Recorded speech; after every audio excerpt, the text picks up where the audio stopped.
Let me start with what our primary function is, so then I can lay it out in the three aspects of what we do. One is the legislative side, where we start looking at how we can bring in a specific legal framework which can protect copyright.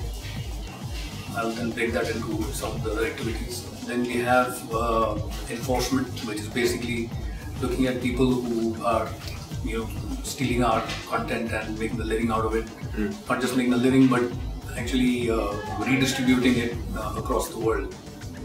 And the third is, in terms of outreach, how do we reach out to our first line of defense, which is cinema staff, the relevance of piracy, how it works, what are the issues that go around with it. Going back to the legislative side, there have been a few initiatives that we've been involved with. One is obviously got to do with 90% of all films are camcorded in cinema halls, and the 2008 report of E&Y talks about the losses being about 95-57 billion. So we have been working, and it's not just important that we work, but we have to work with local industry extensively to be able to see whether we can talk about how some of the global best practices can be shared here. And we've seen that in many jurisdictions across the world, whether it's the United States, whether it is Philippines, whether other parts of Asia Pacific as well. Specific camcording legislation has made a big difference in getting piracy down.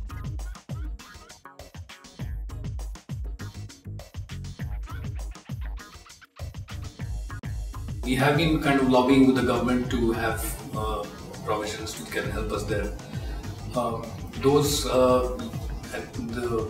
The report which is going into the cinematograph bill does carry some provisions, because very specific provisions can make a difference.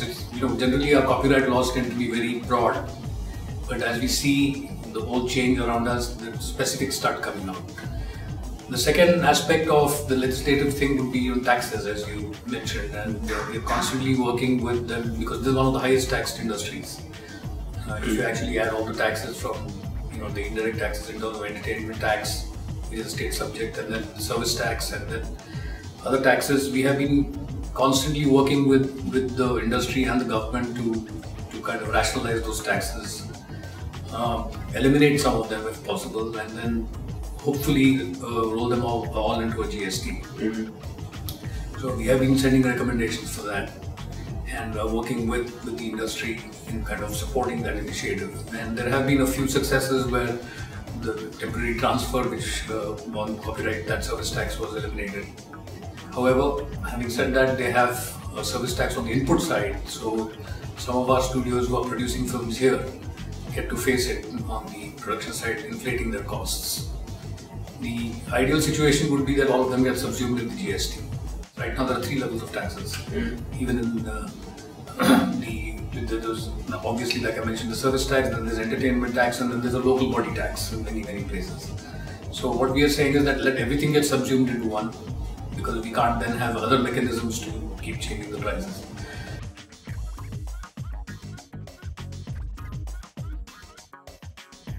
There have been issues on the television side as well, where we have been kind of focusing on and talking to the government and making our own submissions of what are some of the issues, whether it is liberating the pricing, or it has to do with the must provide, must carry provisions, etc.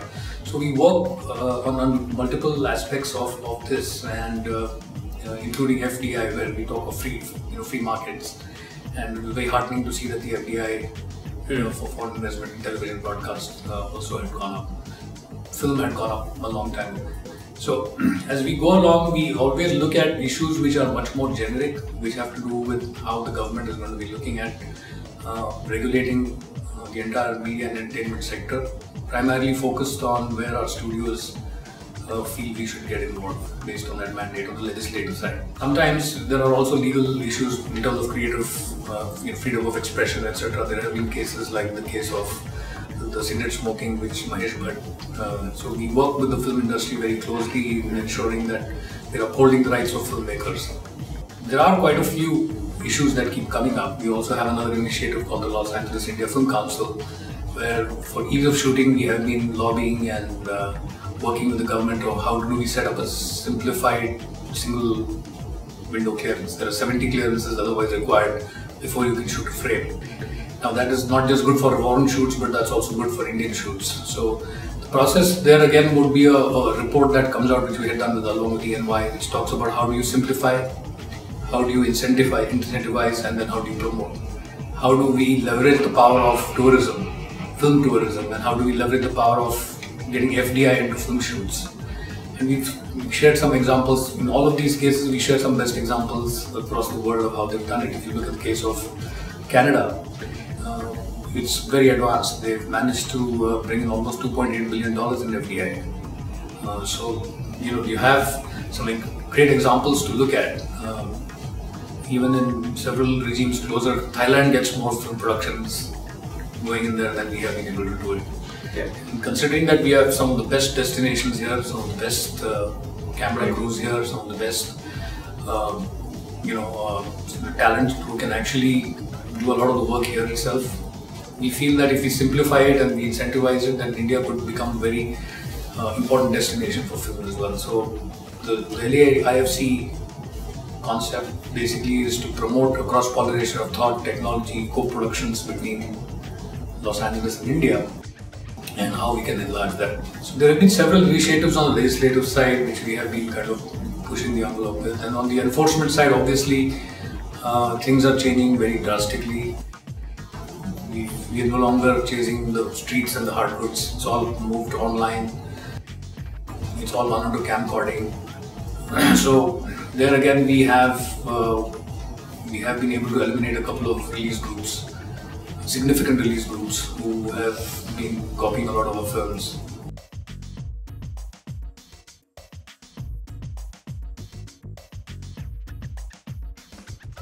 Our intention is not looking at some kid who's taking a trophy shot of the screen, but actually people who steal the content and make a living out of it. And that has been successful. After 2012, we had almost 67 incidents here where films, they take the video from one country and they slap on the audio in other countries and export it. And India was becoming a very important part of that export process. And in 2013, we managed to bring them down after a couple of successful raids and catching some of those guys red-handed. However, conviction still seems a little far away because, as usual, these guys are out on bail. We work with cinema staff. We've educated almost 1,400 cinema staff. We work with them constantly on what are some of the best practices, how they can put up signs.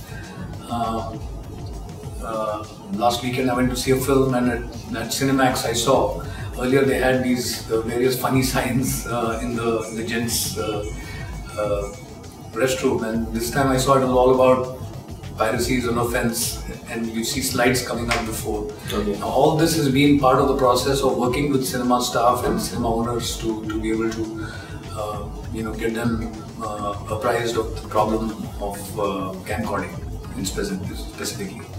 There have been also many places where we've worked out to the enforcement, whether it's the judiciary or whether it's the police, sensitizing them about copyright laws, what are the issues, what are the current trends, how it is shaping, and what we need to do to be able to kind of combat this problem that we're facing. And part of it is also to work with the industry and the film producers here. So unlike ever before, I think we have been able to work quite substantially with the local film industry. Not just the Film Producers Guild, but also the Film Federation of India and the various stakeholders in that, to be able to come together on issues that we've been able to unite them behind with the government.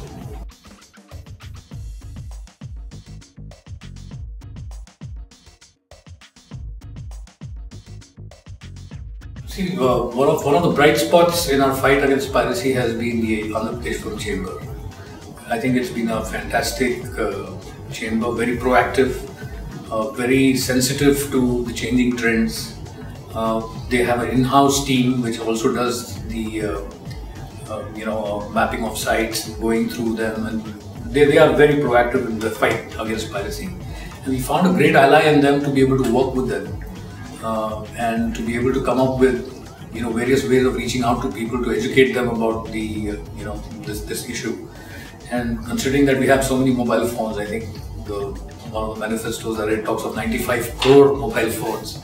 It only makes sense that we look at how we can contemporize it and use technology to be able to get the message across. So if you actually went through the app, it gives you the laws, the national laws on copyright. It also tells you the state laws. Several states have passed their own statutes against piracy. So it educates the enforcement, it also educates the end consumer. And to make it nice and attractive, they put out trailers of some of the new films, etc., to get people on board. And they have various reward schemes where people, if they report it, they can get to a premiere, or they can get to see some of the stars, or go to a shoot, and some other merchandise that comes out of the film, or some of the collateral that gets printed. And they have managed to get about 7,000 hits ever since they launched. Considering that it has not been a huge launch, it's just been a kind of a software that has gone out. I think it's another tool which allows us to be able to get the message across.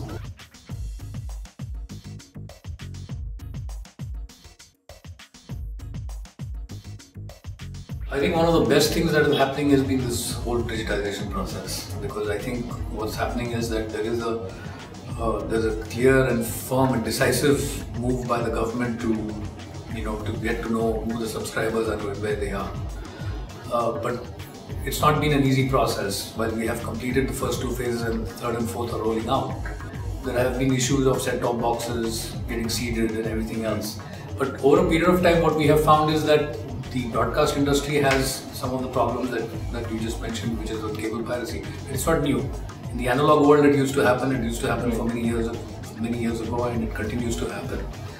But there has not been a united way, much like the film industry as well, to be able to combat that. There have been some people, like we have the Andhra Pradesh cell there, who have worked with us to be able to bring this message across and work proactively to try and combat that.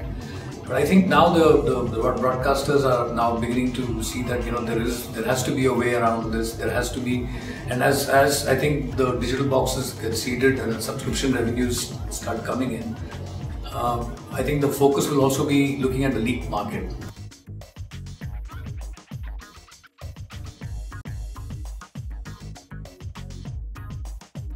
I think largely these are decisions that are made individually by the studios, and it's for them to be able to decide who they want to tie up or who they want to kind of partner with. Yes, there have been instances we have seen in the last 3-4 years where a lot of our studios have come in here and they are active players in the local production space. At least 4 of our studios are actually producing films here. But that's largely a question for the studios, because it's an individual decision of how they want to, it's a strategy of how they want to enter the market. But I think once we address larger issues, whether it is the taxation issue, whether it's the ease of operating here, whether it's the piracy issue, I think it makes a substantially better climate for them to come in here.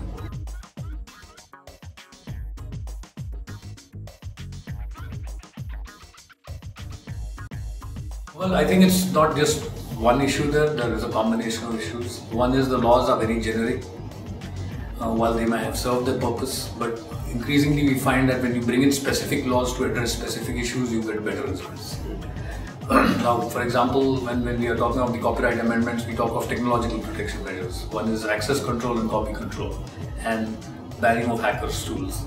In our current legislation which came out, we are talking about copy protection, not so much on the access.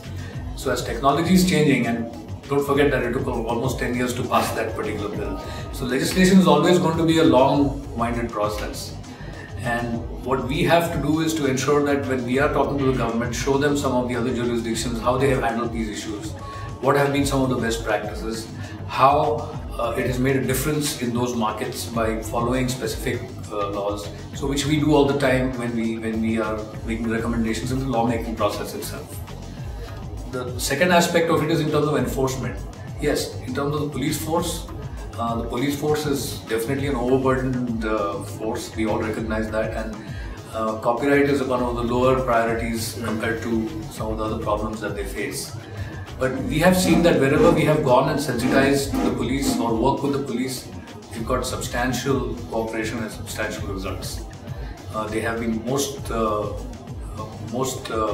cooperative in not only apprehending the culprits, but also to be able to understand some of the issues that we face. We saw that in the case of these two catches like we had last year. And we see exactly the same thing happen in Andhra Pradesh, where they work very closely with the police and they find them as a very big supporter of what they intend to do in terms of fighting piracy. The other issue which you mentioned is the judiciary. Yes, there are certain cases where we find that the judiciary is more proactive vis-a-vis copyright, Delhi being very, very proactive. But I think now if you see, you've had judgments from Mumbai, Chennai, Kolkata, so almost all the high courts are now quite getting up to speed on the whole copyright issue and some of the legislation. But yes, I think if you look at the overall situation in the country, a lot of sensitization of copyright and some of the changing issues that have happened. Going back also to enforcement, as especially our theft is moving more online, there's a lot of education and hand-holding required for them to understand how the transactions work, what happens. So that's all part and parcel of our, explaining to them. We do programs with them on a regular basis, tell them exactly how the things are shaping, how things are changing, how the landscape is changing. And don't forget, a lot of these pirates are connected to other organized crimes too.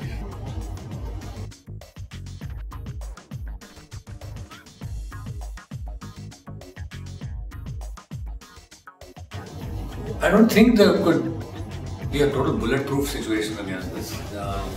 It's like other crimes as well, where you can't just totally bulletproof yourself. But what you can definitely do is to create a favorable environment, which helps us to kind of, if not eradicate, at least, limit the crime to what it is. And eventually you will find that it's only a few people who are causing most of the damage in most situations, and they're part of much more organized syndicates. Once we start looking at the whole process, like I said, the last report was in 2008 by ENY, which talks about $959 billion and to 577,000 job losses affected due to piracy. Of course, that needs updation, because at that point in time in 2008, the internet numbers were very low. Today it's probably negligent, and today if you see, it's all moved towards the online. And part and parcel of the process is also education within the industry, because I think a lot of our film fraternity does not still recognize how it works, how the whole process shifts online. Within a few hours of release, you see the film online. They've tried various methods, they've tried various techniques to be able to resolve it. But the long-term solution is only two that we can understand, which have worked in many parts of the world. One is administrative relief, and the other is judicial relief. We've seen some examples of that in the John Doe orders that have come out, where all the courts have favored the protection of content, and they've said that no, these sites have to be blocked, or these sites have to be there have to be some level of relief. But we've seen that in many jurisdictions, in UK, Norway, etc., wherever there have been these kind of specific actions or laws which allow you to be able to do it, there has been significant change. The problem gets complex because it's cross border and cross jurisdictions, but then you have effective blocking strategies which allow you to block that kind of content in a particular territory.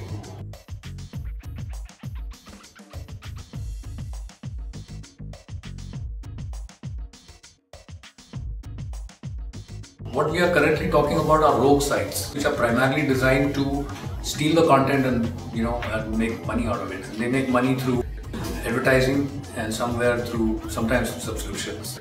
And a lot of the advertisers are not aware that when they are actually advertising their brand, it's going onto a pirated site with some advertising on those sites which is not something they would want their brand to associate with. Very adult advertising, and imagine you're a brand which is more family oriented and you're coming across. So I think it has to do with education of that community as well, of how they can address these issues. The second issue would be that these rogue sites sometimes have subscription because they have a camcorded print or a early print, and they put it up very quickly, and then they start building a premium subscription revenue. They masquerade as real sites, so the end consumer is not aware. To answer that, many places what we have been able to do is to have a list of legitimate sites which are all legitimate and they're licensed sites who have original content, and to be able to give the people an option that, oh, it is available. You know, it's available for you to be able to see that same content in other places. Obviously, it will be subject to each studio's strategy or windowing or whatever, but the fact is there are legitimate sites which have come up.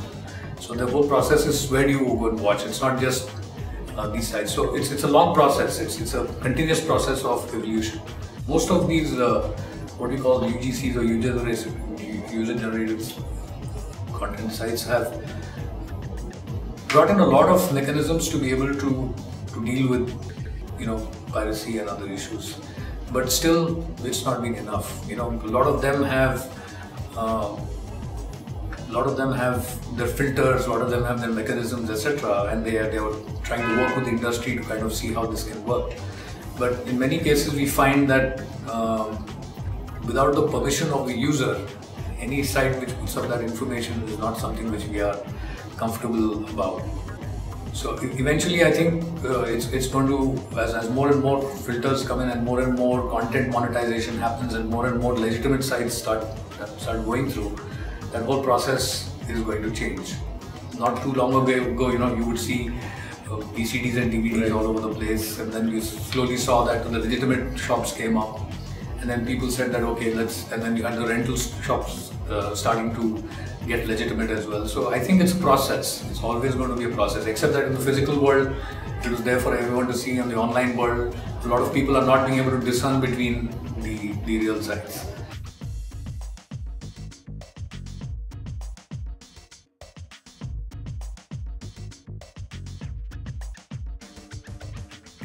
Now the hard goods, we've not really focused on that at all for a few years, because I think in the 90s, starting in the 90s, we did a lot of that. There were almost 5,000-6,000 cases that were accumulated over several years. I don't think we got even one conviction out of it. It leads to a lot of situations where you're just servicing those cases that have been filed over a long period of time. We realized that if you start firing at every rabbit, you run out of bullets when the deer comes along. So we said that's not what we want to be chasing. We'd rather chase on the real sources from where the problem is. Like I always say, when the room is flooding, shut the tap first. So here we found that most of it happens on camcording, and we found 3 areas where it was happening the most: Ahmedabad, Indore, and Ghaziabad. These were the 3 pockets where it was maximum. But as we started making inroads there and started working with the police and started working with the local players there, with these theatre owners and everybody else, we started now seeing it going more into the official areas. But I think that's a process, because as we start educating the exhibitors, they themselves have their own, like I always say, the first line of defense, and they know exactly that if they put up, you know, adequate signage and adequate information that this is what it's all about. And I think the message goes through over a period of time. So outreach, I think, is one of the most important things in the long term. It's always about education, that whether you look at online, whether you look at camcording, whether you look at any of the activities, that here is the legitimate and here is the illegitimate, and these are the problems that the illegitimate, you know, business causes. And I think the consumer is quite understanding of that, and they will, you know, slowly come around to realizing that, oh, why should I go and do this? We saw that happen. The transition happens slowly in the physical world. It might happen in the digital world too. The only issue would be that how do you compete with free, right? So I think business models are evolving. There are sites out there who basically are advertising based, so that the consumer gets to see the content as well.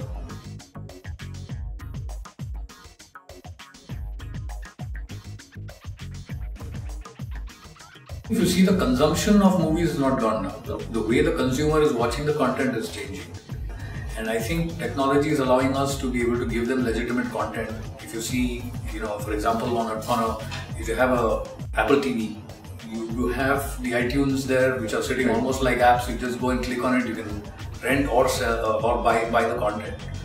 The consumer is now looking at that kind of stuff. He's also looking at online stuff. He's looking at, you know, the mobile screen. He's looking at content on the go. He's looking at content wherever he can watch. So I think our business models of the film producers and the studios are also changing, and they are making the content available in various formats and various various different business models. I think that's a process of evolution that is happening. As far as the physical product is concerned, one, you have to go to a store, buy it, go through the traffic, pick it up, come back home, and then store it in a place. After a while, you've seen the movie, you don't want to keep going back to it. Especially in cities like Mumbai, etc., storage and all these are very big issues. Digital is superb because you can just go there, you can see what you want, you can rent what you want, you can click on what you want. And I think that migration is happening quite substantially. In India, really, the video market, as you know, never really took off the way it did in other parts of the world. It never really.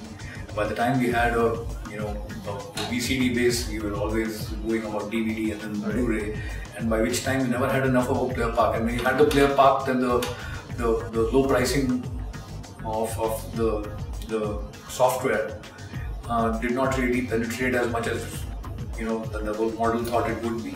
So it never really went to the level of the other markets in the world. So therefore, I think it allows us also the ability to kind of skip that whole process and move digital as consumers. And I think that process is happening.